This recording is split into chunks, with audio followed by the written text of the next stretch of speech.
그런데 여전히 마음 한켠에 남아있는 의문이 하나 있습니다. 뭔가 문제가 있는 거 아닐까? 이런 생각이 들 수 있는 게 당연합니다. 그 의문을 파헤쳐보는 시간입니다. 도대체 이 아파트는 왜 5차 경매까지 내려왔고 한번 낙찰됐다가도 다시 유찰됐을까? 사실을 기반으로 하나씩 설명드릴게요. 반값 경매 나온 아파트. 시세는 6천인데 왜 이 가격 나왔을까요? 경매 시장에 나왔는데 시세보다 반값이나 싼 아파트가 있다면 어떨까요? 오늘 이야기할 아산 방축 주공아파트 109동 506호가 바로 그런 물건입니다. 현재 이 아파트는 경매 5차에 들어섰고 최저 입찰가는 단 2,709만 7천원. 그런데 같은 단지, 같은 구조의 아파트가 최근 6천만원 넘게 팔렸다는 사실. 먼저 시세 흐름부터 보겠습니다. 2025년 7월 2일 이 단지의 4층 세대가 6,700만원에 거래됐습니다. 2025년 6월 16일엔 2층 세대가 6천만원에, 같은 날 1층 세대는 5천만원에 실거래로 등록됐죠. 모두 같은 평형, 전용 12평 정도의 구조입니다.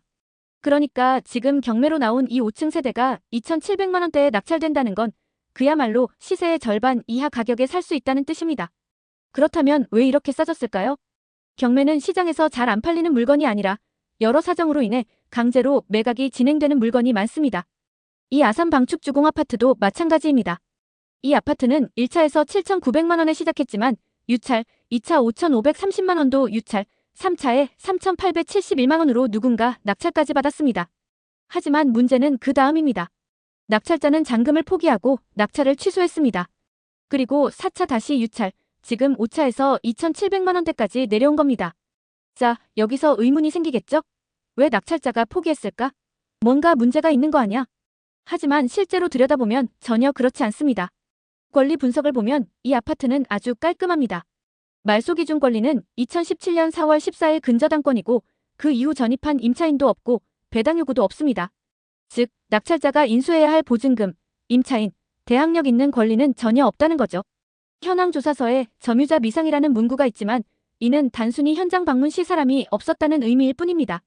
전입세대 열람에도 임차인 정보는 없고 조사 당시에도 누구와의 접촉이 되지 않았던 것이지 법적으로 인수할 무언가가 남아있다는 뜻은 아닙니다. 즉, 복잡한 명도, 이슈나 점유권 분쟁이 발생할 가능성은 거의 없습니다. 그렇다면 이 물건, 진짜 기회일 수 있는 거죠.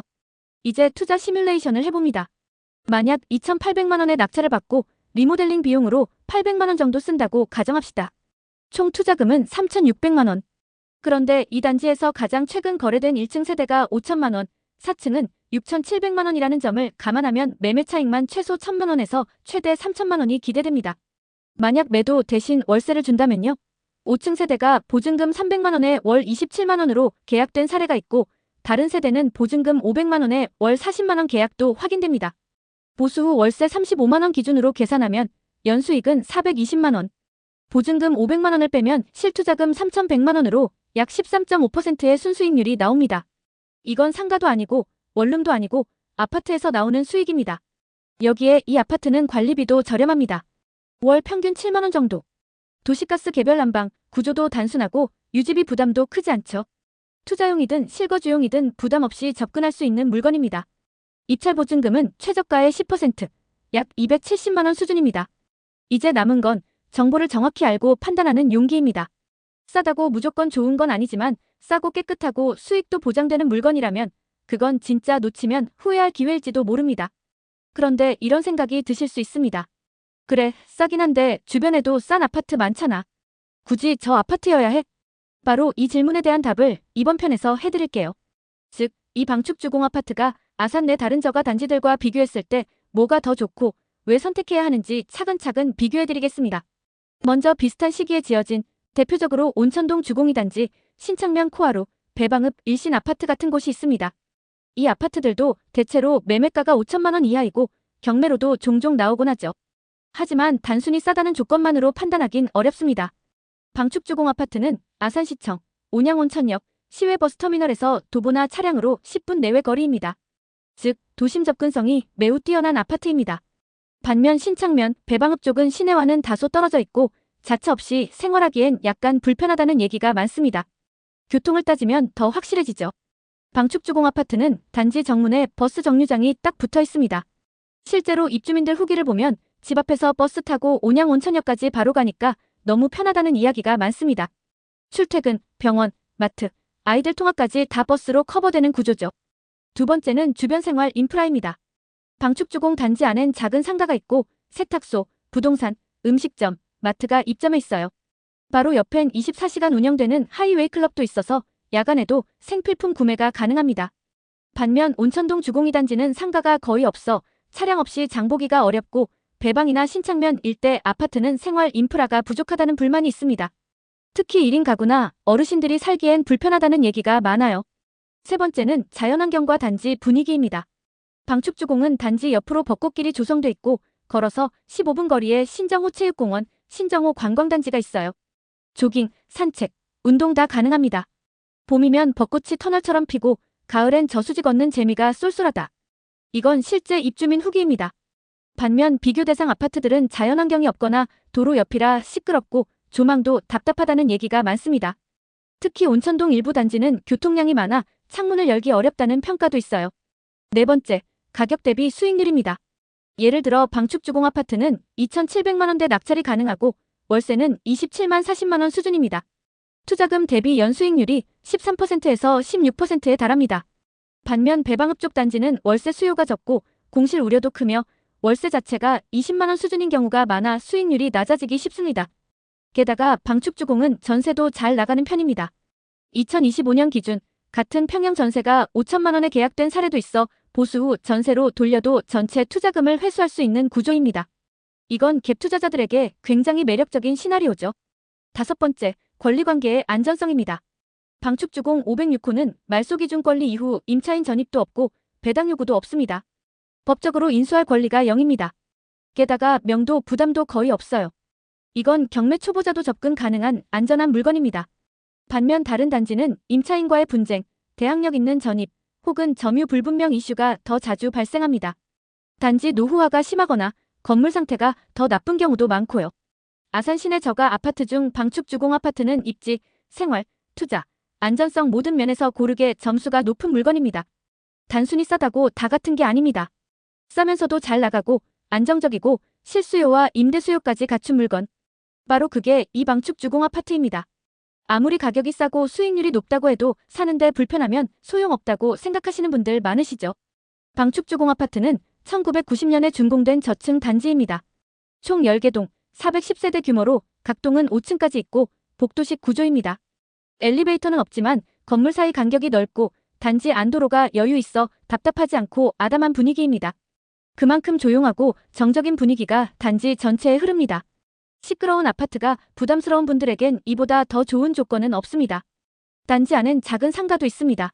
마트, 음식점, 부동산, 세탁소 등 일상생활에 필요한 기본 업종은 모두 갖춰져 있고요. 그리고 버스 정류장도 강력한 장점입니다. 정문 바로 옆에 버스 정류장이 붙어 있어서 온양온천역, 아산시청, 시외버스터미널 등 시내 주요 지점으로 이동이 아주 편합니다. 실제로 자차가 없는 노부부 1인 가구가 많이 거주하고 있고 버스 타고 병원, 은행, 시장 다 간다는 이야기를 자주 들을 수 있어요. 또 하나의 강점은 바로 자연환경입니다. 단지 주변으로 벚꽃이 흐드러지게 피는 길이 있고 조금만 걸으면 신정호 관광단지, 체육공원, 산책로가 이어집니다. 그래서 평일 저녁에도 산책하는 주민들이 많고 주말엔 가족 단위로 피크닉을 나오는 경우도 흔해요. 집 앞에 호수 있고 길 따라 벚꽃이 터널처럼 펴요. 그 길 걸으면 스트레스 다 날아갑니다. 이건 실제 입주민 인터뷰 내용입니다. 학교도 가까워요. 초등학교는 도보 14분, 고등학교는 7분, 중학교도 도보 15분 거리입니다. 스쿨버스 없이도 통학이 가능한 구조죠. 아이 키우는 가정이라면 큰 장점이 될 수 있습니다. 그럼 단점은 없을까요? 가장 큰 건 엘리베이터가 없다는 점이에요. 5층에 사는 경우 무조건 계단을 이용해야 합니다. 노약자나 짐이 많은 분들에겐 불편할 수밖에 없죠. 또 하나는 주차 공간 부족입니다. 총 410세대 중 주차 면수는 86대분, 세대당 0.2대 수준이라 차 2대 이상인 가구는 불편함을 겪을 수 있습니다. 실제로 주변 도로나 인근 상가 쪽에 주차된 차량도 종종 보이는데요. 1인 가구나 차량이 없는 세대에겐 큰 문제가 안 될 수도 있습니다. 그 외에는 건물 노후화도 감안해야 합니다. 1990년 준공이다 보니 화장실, 싱크대, 바닥재 등은 리모델링이 필요한 세대도 있어요. 하지만 전체적으로 관리가 잘 된 단지고 단지 내 쓰레기 분리수거나 청결 상태도 양호하다는 평가를 받습니다. 마지막으로 관리비도 언급할 만합니다. 월 평균 약 7만 원 정도로 도시가스 개별 난방이기 때문에 난방비도 효율적입니다. 하절기와 동절기 차이도 크지 않아서 예상치 못한 비용 부담이 적다는 점이 장점입니다. 방축주공 아파트는 화려하진 않지만 조용하고 실속 있는 단지입니다. 특히 은퇴한 노부부, 차량이 없는 1인 가구, 학교와 가까운 아파트를 찾는 가족 단위에겐 실거주 만족도가 꽤 높을 수 있습니다. 게다가 이런 단지일수록 임대 수요도 꾸준합니다. 직장인, 학생, 신혼부부, 어르신 수요가 모두 있어서 한번 세입자가 들어오면 오래 사는 경우가 많다는 게 실제 공인중개사들의 이야기입니다. 그런데 여전히 마음 한켠에 남아있는 의문이 하나 있습니다. 뭔가 문제가 있는 거 아닐까? 이런 생각이 들 수 있는 게 당연합니다. 그 의문을 파헤쳐보는 시간입니다. 도대체 이 아파트는 왜 5차 경매까지 내려왔고 한번 낙찰됐다가도 다시 유찰됐을까? 사실을 기반으로 하나씩 설명드릴게요. 먼저 이 물건의 경매 히스토리를 간단히 정리해보겠습니다. 처음 1차 입찰은 2025년 1월 14일에 진행됐고 감정가는 7,900만 원이었습니다. 하지만 응찰자가 없어 유찰. 2차엔 5,530만 원으로 가격이 내려갔지만 역시 유찰됐습니다. 그러다 3차 2025년 4월 1일 낙찰가 3,871만 원에 누군가 입찰에 낙찰을 받습니다. 그런데 문제는 그 다음 2025년 5월 9일 잔금 미납. 낙찰자가 포기하면서 매각이 무효 처리됐고 다시 4차, 5차로 이어지면서 지금은 2,709만 7천 원까지 가격이 떨어진 상황입니다. 그럼 가장 중요한 질문. 왜 낙찰자가 잔금을 포기했을까요? 이유는 크게 두 가지 가능성이 있습니다. 첫째는 현장 상태가 기대보다 안 좋았을 수 있다는 점. 실제로 현황 조사서에는 출입문에 안내문을 붙였지만 연락이 없었다고 적혀 있어요. 즉, 낙찰자가 내부를 확인하지 못하고 입찰했을 가능성이 있다는 거죠. 낙찰 후 내부를 보고 수리비가 너무 많이 들 것 같다고 판단했거나 집 안 상태가 예상보다 심각했다고 느꼈을 수 있습니다. 둘째는 개인적인 자금 문제나 판단 변화입니다. 경매 입찰 후 잔금을 치르는 과정에서 대출이 안 됐다거나 가족 반대, 심리적 부담 등으로 마음이 바뀌는 경우도 많습니다. 경매 초보자일수록 낙찰 뒤 부담감이 커지면서 결국 포기하는 경우도 드물지 않습니다. 그렇다면 지금 이 물건을 바라보는 우리는 어떻게 판단해야 할까요? 가장 먼저 봐야 할 건 법적인 위험 요소입니다. 등기부상 말소기준 권리는 2017년 4월 14일 근저당권, 그 이후 전입된 임차인도 없고 배당 요구도 전혀 없습니다. 즉, 낙찰자가 인수해야 할 채무나 임대차 보증금은 0, 권리관계는 매우 깨끗한 물건입니다. 현황조사서에 점유자 미상이라는 문구가 있긴 합니다. 이건 흔히 경매 입문자들이 오해하기 쉬운 부분인데요. 조사 당시 문을 열어준 사람이 없거나 연락이 닿지 않으면 점유자 미상으로 기재됩니다. 이건 단순히 접촉이 안 됐다는 의미이지 불법 점유나 인수 위험을 뜻하는 게 절대 아닙니다. 실제로 이 물건은 전입세대 열람 결과 현재 전입된 세대가 없고 대항력 있는 임차인도 없습니다. 명도도 크게 어렵지 않을 가능성이 높다는 뜻이죠. 오히려 이런 잔금 미납 이력이 있는 물건은 낙찰자 포기 덕분에 가격이 더 내려갔다는 장점도 생깁니다. 3차 때 누군가 3,800만 원 넘게 주고 낙찰받았던 물건을 지금은 2,700만 원대에 낙찰받을 수 있는 기회가 된 거니까요. 중요한 건 이 물건이 권리도 깔끔하고 입지도 괜찮은데 그저 한 번의 낙찰자 이탈로 가격이 확 떨어졌다는 점입니다. 그래서 지금 이 타이밍이 오히려 더 좋습니다. 낙찰가가 이미 바닥까지 내려온 상황이기 때문에 실거주자든 투자자든 지금 입찰을 고려해보기에 상당히 유리한 위치에 있는 거죠. 물론 주의할 점도 있습니다. 낙찰 후 잔금 납부 전까지는 내부 상태를 최대한 확인할 수 있는 방법을 찾는 것, 그리고 수리 비용을 어느 정도 여유 있게 잡는 게 좋습니다. 또한 명도에 들어갈 비용과 기간도 보수적으로 예측해 계획을 세워야겠죠. 정리해보면 이 아파트가 싸진 이유는 문제가 있어서라기보다는 실제 낙찰자가 내부 확인 없이 들어왔다가 부담을 느껴 포기했을 가능성이 높고 그 결과 가격이 더 내려간 것일 뿐입니다. 경매 시장은 정보와 판단의 게임입니다. 지금 이 물건은 법적으로도 안전하고 입지도 나쁘지 않으며 낙찰가 역시 매력적인 수준입니다. 오히려 지금이 기회일 수 있겠죠. 아산 방축주공아파트 109동 506호. 우리는 지금까지 이 경매 물건에 대해 5편에 걸쳐 꼼꼼하게 살펴봤습니다. 가격이 왜 싸졌는지, 수익률은 어떤지, 입지와 단지 분위기는 어떤지, 심지어 낙찰자가 포기한 이유까지도요. 그럼 이제 마지막으로 가장 중요한 질문을 던져볼 차례입니다. 결국 이걸 사야 할까, 말아야 할까? 먼저 다시 한번 핵심만 정리해볼게요. 지금 이 아파트의 최저 입찰가는 2,709만 7천 원. 5차까지 내려온 금액입니다. 반면 같은 단지의 4층 세대가 6,700만 원, 2층은 6천만 원, 1층은 5천만 원의 최근 실거래가 이뤄졌습니다. 시세 대비 반값 이하라는 말, 과장이 아닙니다. 수익률은요? 보증금 300만 원, 월 35만 원 기준으로 임대 시 연임대 수익은 420만 원. 투자금 대비 수익률은 13%에서 16%. 이건 부동산 시장에서 흔치 않은 수익률입니다. 게다가 리모델링 후 전세로 전환한다면 5천만 원 안팎의 전세금으로 초기 자금을 대부분 회수할 수도 있습니다. 법적 권리관계는 어땠죠?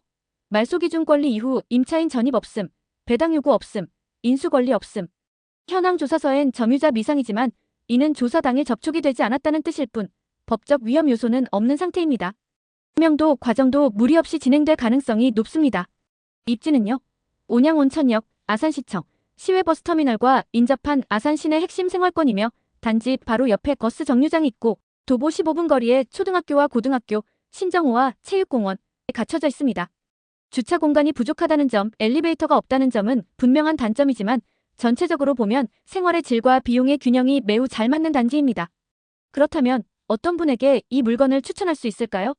첫 번째는 소액 투자형 임대사업자입니다. 초기 자본이 3천만 원 내외로 가능하며 월세 수익률이 높고 관리비도 저렴합니다. 공실 우려도 크지 않아 장기 임대용으로 접근하기 좋습니다. 실제로 아산 시내는 전세보다 월세 선호층이 많고 이런 저층 소형 아파트의 월세 수요는 꾸준한 편이거든요. 두 번째는 1인 가구 또는 노부부의 실거주자입니다. 조용한 환경, 편리한 교통, 저렴한 유지비. 3층 이하를 낙찰받게 된다면 엘리베이터 불편도 줄어들고 주차 공간이 필요 없는 세대라면 더할 나위 없습니다. 단지 자체가 정겹고 조용해서 안정적인 노후를 원하는 분께도 딱입니다. 세 번째는 갭 투자를 고려하는 분들입니다.